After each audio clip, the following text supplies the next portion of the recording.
नाज़रीन, आज का पैगाम हमने अंजील मुक़द्दस में से यूहन्ना की अंजील उसका 5 बाब और उसकी पहली आयत से 13 आयत में से लिया है।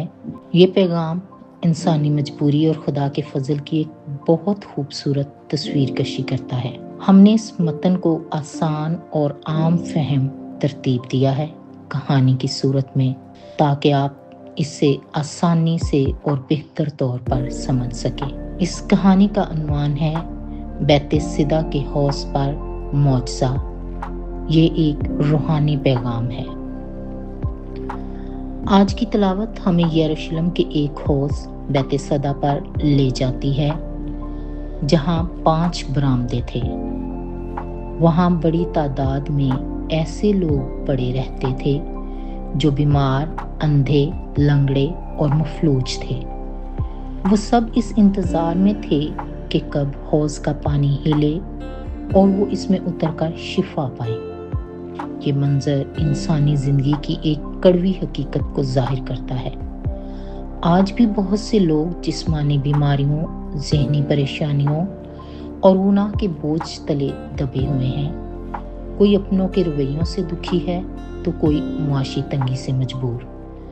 लेकिन इन सब के दिल में एक ही उम्मीद थी कि खुदा हालात बदल सकता है। हौज़ के पास बैठे वो बीमार लोग हमारी इंसानी कमजोरी की अलामत है। हम सबकी जिंदगी में कोई ना कोई ऐसी बीमारी या कमजोरी होती है जिसका हल हमारे पास नहीं होता।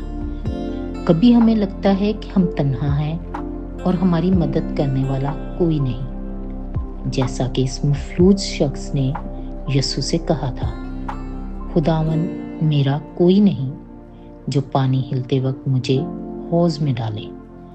लेकिन याद रखें, जहां इंसान की हद ख़त्म होती है वहां से खुदा का फजल शुरू होता है। वो मफलूज शख्स 38 साल से वहां इंतज़ार कर रहा था। ये हमें सिखाता है कि खुदा के वक्त का इंतज़ार करना कितना ज़रूरी है। खुदा कभी देर नहीं करता, बल्कि वो अपने मुकर्ररा और बेहतरीन वक्त पर काम करता है। अगर आपकी दुआ का जवाब आने में देर हो रही है तो मायूस ना हो, क्योंकि आपका मसीहा रास्ते में है।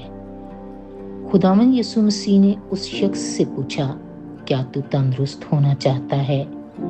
ये सवाल आज हम सब से है।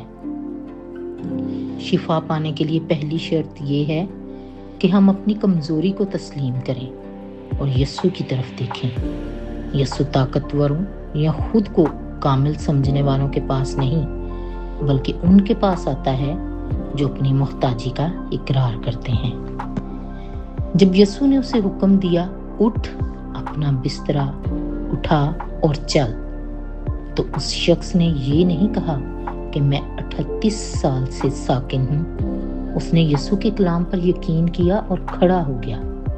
जब हम ईमान के साथ यीशु की तरफ कदम बढ़ाते हैं तो नामुमकिन मुमकिन हो जाता है।